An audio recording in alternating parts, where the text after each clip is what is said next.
This is like the dream watch. Hey man, handle that with care, bro. That's like some people's fucking retirement money, bro. Another month. Another Birkin / Kelly / Constance / whatever we get given. All right, let's see what bad boy we've added to the vault for future wifey now. We have gotten a voila. It's nice, bro. This is a nice bag. This is like your size. Fuck.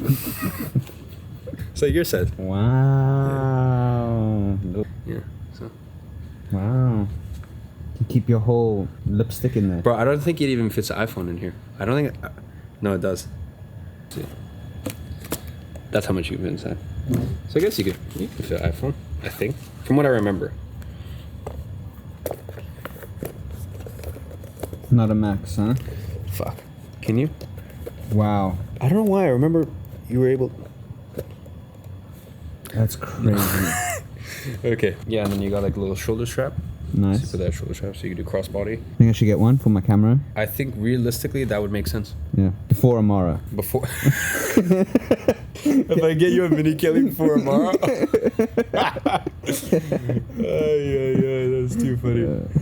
Actually, I'm pressed now, you know, because that fucking got millions of views. She's like, oh, you don't get me anything. One of your fans did ask, why haven't you bought Amara a mini Kelly yet? No, they didn't. They actually asked, why didn't you buy me a Birkin? And I changed it to a mini Kelly to be financially Helpful. Mini Kellys are a lot more expensive. Than a Birkin? Yeah. Then why haven't you bought me a Birkin? Everyone in the company's gotten a Rolex, car. I got her something much bigger than this. We just don't talk about it. I think Amara gets more well treated than anyone else. So you're going to give it to future wifey all at once? So she's going to have like access to the vault? Or is it like increments? It's just in increments, bro. It's just there. Obviously, my mom has a fuck off collection. So usually half the bags go to my mom. There's Hermes bags I bought for my mom. I bought them. I've never seen them. Never seen them. She likes that brown one. Which one?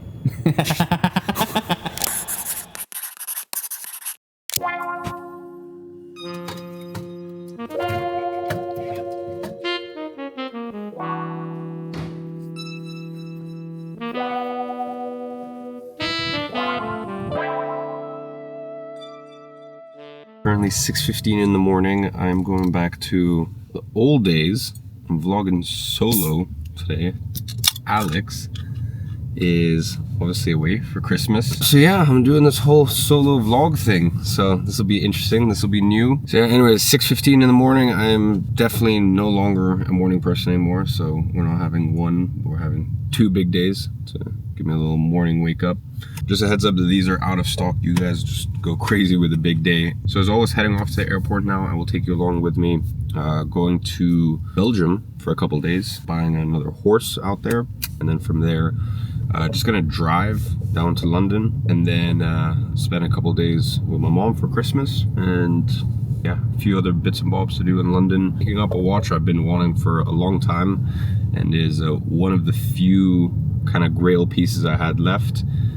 It's been many years in the making to make this possible. So anyways, I will see you guys at the private section of the airport for international flights. I'll see you there.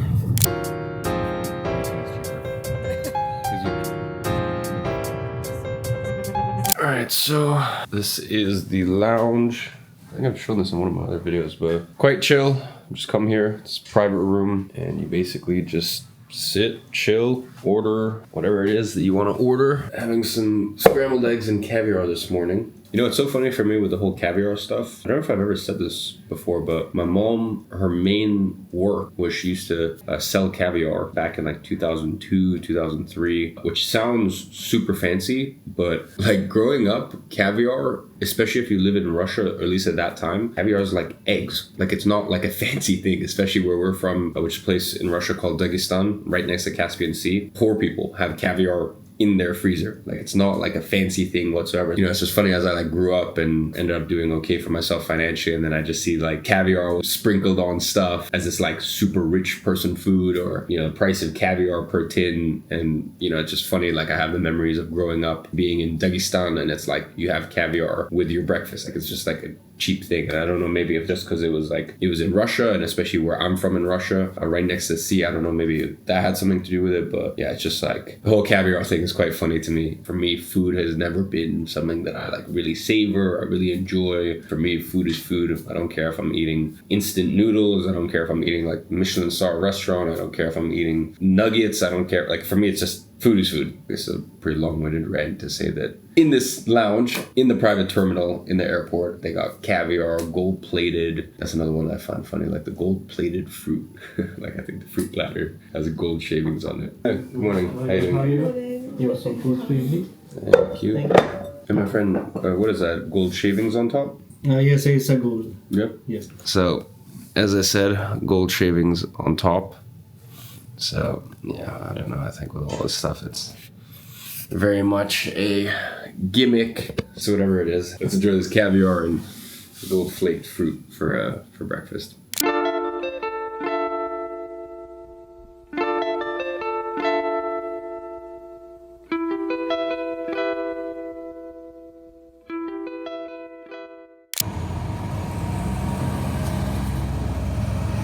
Alex, bro, did you see that postcard? That was a cinematic masterpiece, my guy. I might be coming for your job soon.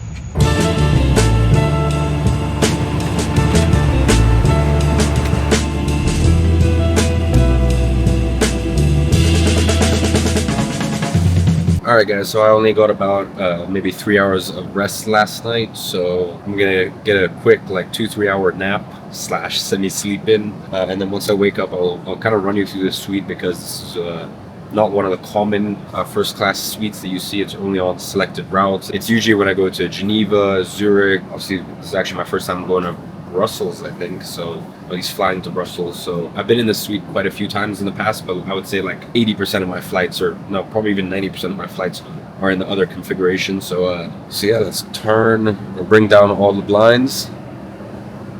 I'm gonna go to bed, I'm gonna rest up, and then I'll speak with you guys in a few hours.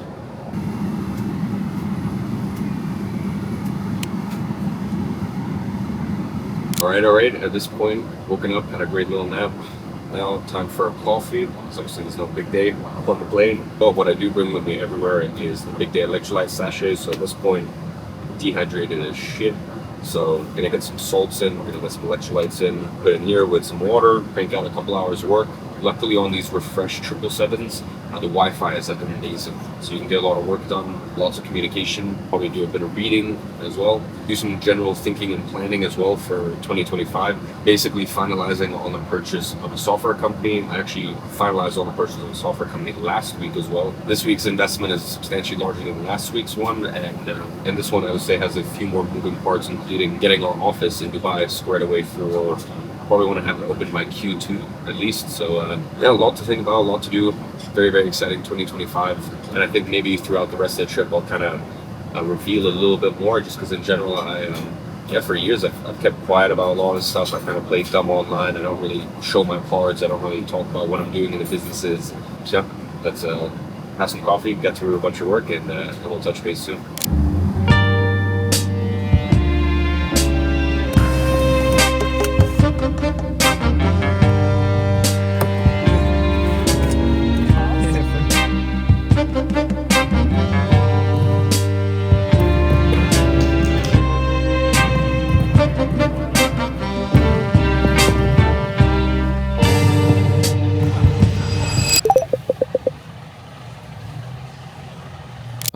All right. Good morning from Brussels. I was useless at recording yesterday and the day before, but went, looked at 4 horses and yeah, purchased one. The horse should be in Dubai within the next like 3 weeks or so. And by the way, if you guys ever want to see a rundown of the costs of actually having horses, because listen, the 150,000, 200,000, I mean, listen, horses, most good show jumping horses, you're talking 3, 4, 500,000 as you start to get up, as you start to climb up into the higher jumps. But some of the horses can go for 3, 4, 5 million. That's actually not the real cost.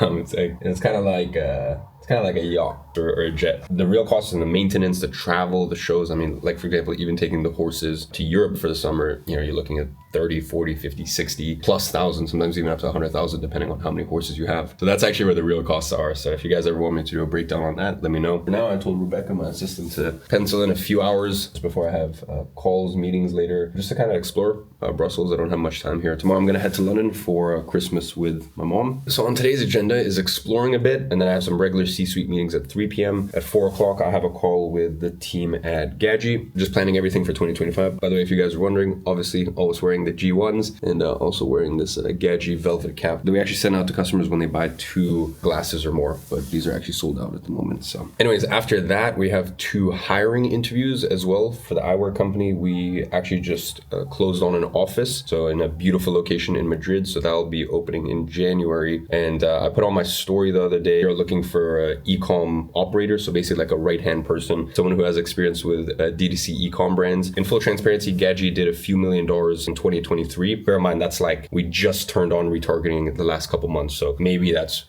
few $1 million with 20,000, 15,000 in ad spend, like nothing. Obviously next year, our biggest bottleneck has actually always been production. Yeah, that's about it for today. Certain days with my assistant, I just let her know, like, listen, you know, let's make it a quieter day. I want to kind of enjoy my day a little more. Some days I'm on meetings for like 14, 15 hours. So yeah, a lot of exciting stuff at the moment. Yeah, anyways, I'm kind of craving a hot chocolate. I'm not gonna lie. So let's go find one.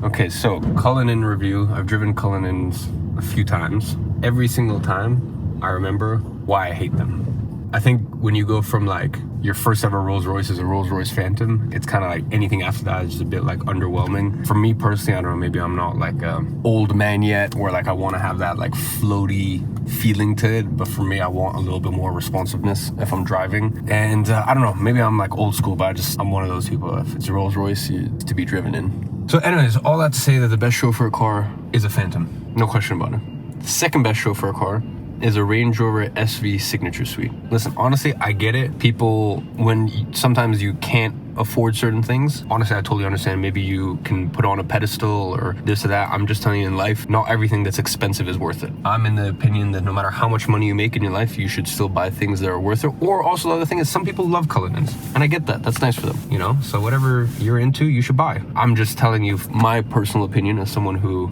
you know, has all of these nicest cars and, you know, even all the nicest hypercars. I've driven all of them, you know, I mean, like not like down the street as in like done road trips with them. A lot of them for me just, I don't know, they don't do it for me. Anyways, all that to say, I would personally take a Range Rover. Fair enough if you want to have a Rolls Royce experience, but obviously, you know, you don't really want to drive.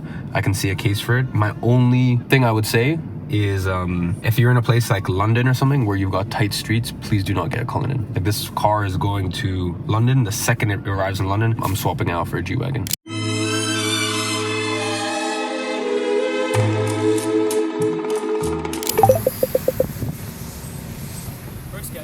All right. So today is a very big day. I walked into the store maybe 6.5 years ago and bought my first watch. Not my first Rolex, actually my second Rolex. And that second Rolex I bought was a gift, actually, for one of my early business mentors. So went ahead and bought Bob his first Rolex. Cool to think that only 18 months ago I was working for him for like €8 an hour. So yeah, I guess time flies. His wrists are a little bit on the smaller side, so I bought him a beautiful 36mm Datejust, fluted bezel, Jubilee bracelet, blue dial, beautiful watch. Anyways, long story short, maybe a couple months later, I walk in and I'm wearing a rose gold AP, and that same sales associate, actually wait, no, scratch that. Over a year later, I walked in and I was wearing a rose gold AP, Royal Oak, and the sales associate recognized me.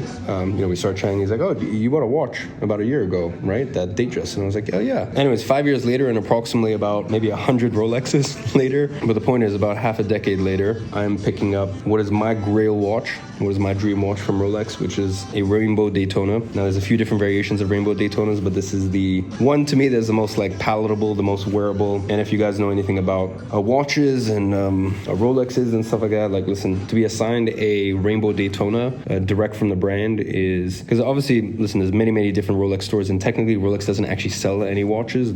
They only have authorized dealers. So when you walk into a Rolex store, it's actually an authorized dealer. They don't sell direct to consumer at all. Like, for example, like Patek, they sell, or AP is only direct to consumer.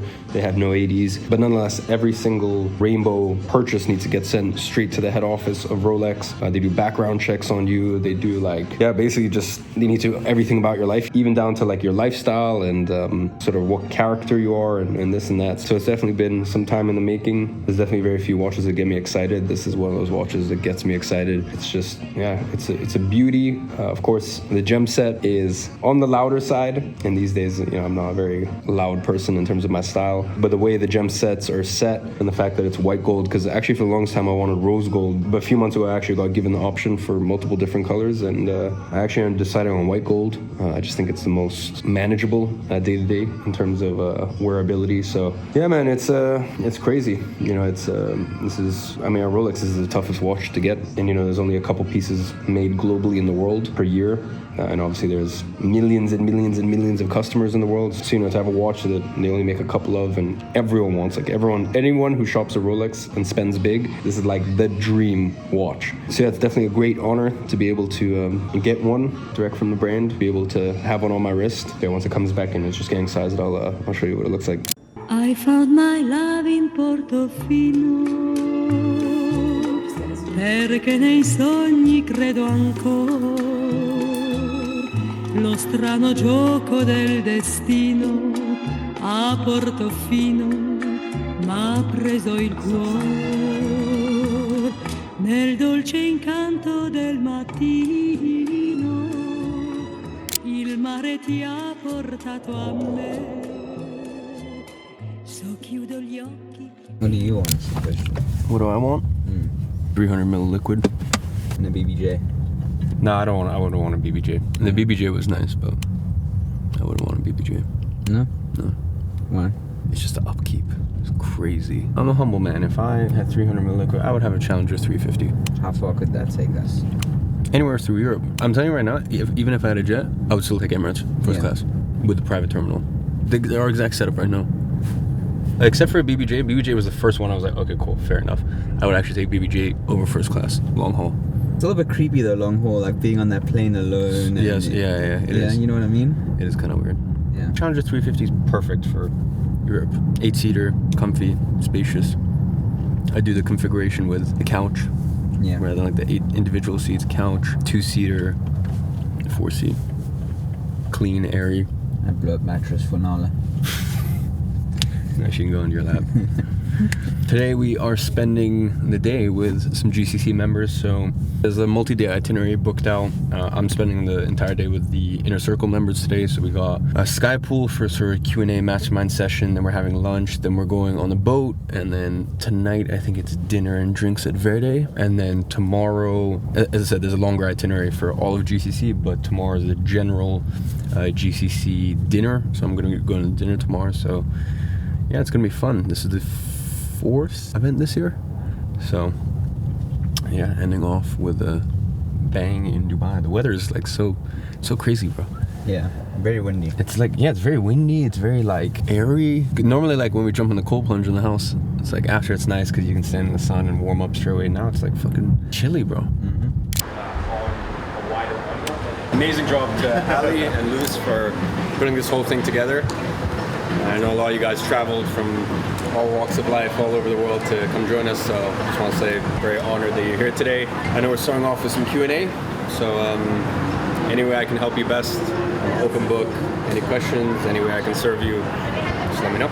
If you were to restart creating a personal brand from zero, how would you approach it? Well, I think the most important thing, and a lot of people make a mistake with this, is you have to be very intentional. Like, the worst thing that can happen is your personal brand grows and you're not adequately compensated for it. And I see this all the time. Like, I see people selling $30,000 B2B offers and they're making like a 7 Habits video, and I'm like, what the fuck does a 7 Habits video have to do with a 30,000 like super niche specific B2B offer? So I think that's the thing you always need to think about, is like, how does this piece of content relate back to what I'm doing? All of that to say that it really depends on what you're selling. There's guys on Twitter with like 8,000 followers who are making $6 million a year. Same thing on LinkedIn. One of my friends, Guillaume, who owns a company called Lemlist, $400 million company, he pretty much built his entire business organically through Lemlist, all bootstrapped. Through LinkedIn. If I had to start again, it would just be, what am I trying to sell, and then work backwards from there.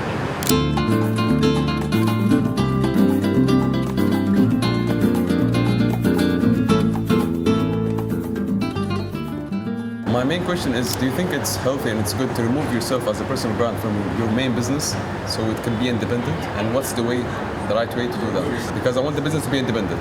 Yeah, I think it just depends on incentives. One of my companies either have a technical co-founder, I have a CEO who has equity, or profit share. Because at the end of the day, no one's going to care about your business as much as you care about your business unless they're financially incentivized to care about your business. So now, by the way, with some people, like most of my stuff these days is in the software space. A lot of engineers couldn't care less about money because they're so used to making good money, so they want equity, and like that's the holy grail for them. So first of all, if you have one business, I would never move yourself from that one business. I also just like, I don't know, maybe different people are wired differently. Like, I have experienced everything one could want to experience, and it's just so boring compared to work. Like, I just don't find anything as fun as building. So especially if you have one business, I just wouldn't want to remove myself from it. Obviously in my situation, I've got quite a few companies, so I kind of have to share my time between them, but the most important thing is I have one specific CEO that manages the company, or the person who's the director and basically the spearhead. So I'm never a fan of removing yourself too much from the business. And if you are going to remove yourself from the business, make sure that the person you give the business to, they either have equity. For some few businesses that makes sense. Most of the time, profit share makes more sense as you're trying to build whatever your next thing. And also, don't try to like remove yourself from the business just to live like a laptop lifestyle. Like, first of all, you're gonna get fucking bored. Second, I don't know. It's just like, I've never seen that work out well. Only remove yourself from the business if you're trying to build a second SKU and you're trying to build you're trying to latch on to the next branch and the next vehicle for your career stage. The issue is, what's your LTV? What's your day one cash? What's your month one cash? And can you get customers at a profit? You see, that's like the sort of business I would never invest in. I would never touch, because I would know the sheer amount of money we would need to make it work, which is a lot. I don't know. I've never dealt with that kind of business where you've got a negative cost of acquisition. All my software companies, we have a positive cost of acquisition on day one. But that's because I'm not willing to burn through my own cash to make it work. And I'm not willing to take on funding, because for me, it's like having a boss.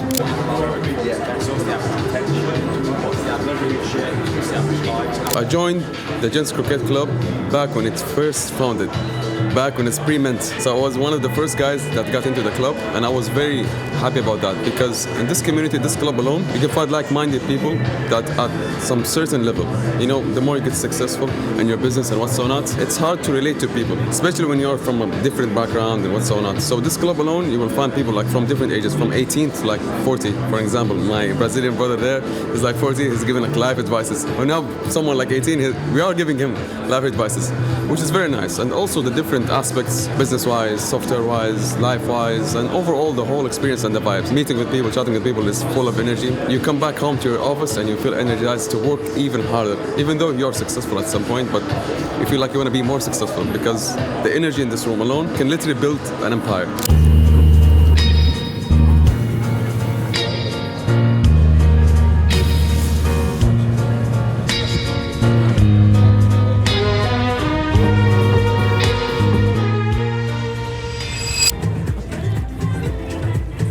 Just exited my first software company, now building the next and enjoying life. I have been part of GCC for around 18 months now. I actually only have been to 2 events, but I think those events are what makes GCC really valuable, because to be honest, I'm working all day, so I don't have time to check the Discord and the Telegram and whatever. but those meetups really, they create valuable connections for you, and I'm really happy to be part of one again, yeah. I mean, if you invested into GCC to make money, I think you didn't understand GCC to begin with. Like, to be honest, I invested the 4.5k back in the days just because I knew that good connections can eventually bring you hundreds of thousands of dollars, and I'm sure GCC will bring me that, so I don't care about 5k. Specifically, I needed someone to help me with some SEO work, and there was someone right there.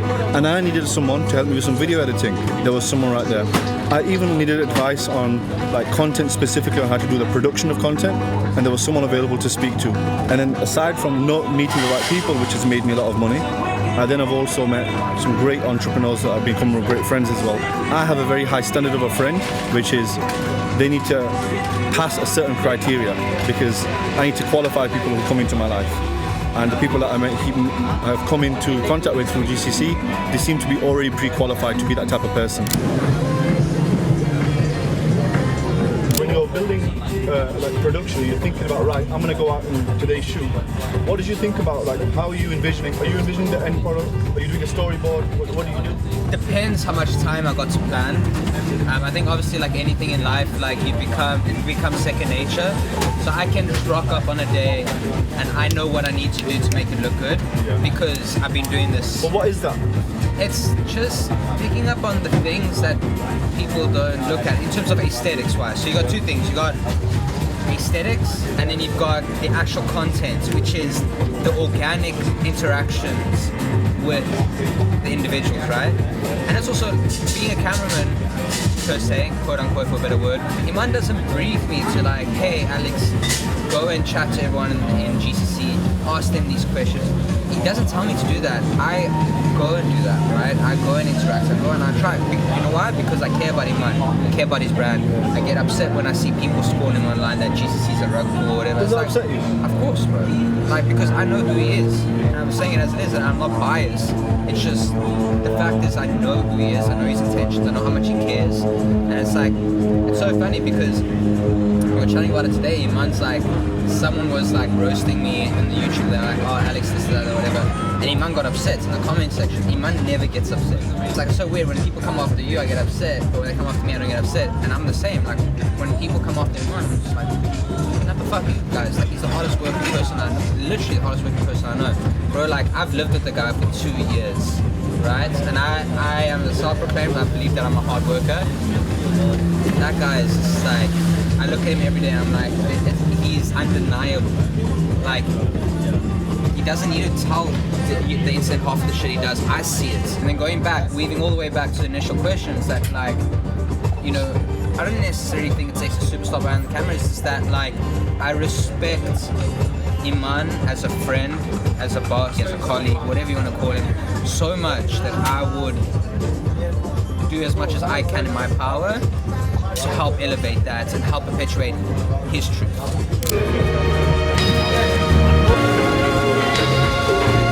Get out of shot. Get out of shot. You have a good time? I had a great time actually. Yeah? This is one of the only. Actually, this is the only time I've been on a yacht in Dubai and enjoyed it. It's a nice setup. Bro, it's airy. Yeah, it's very nice. It's airy. I feel airy. We got a nice breeze.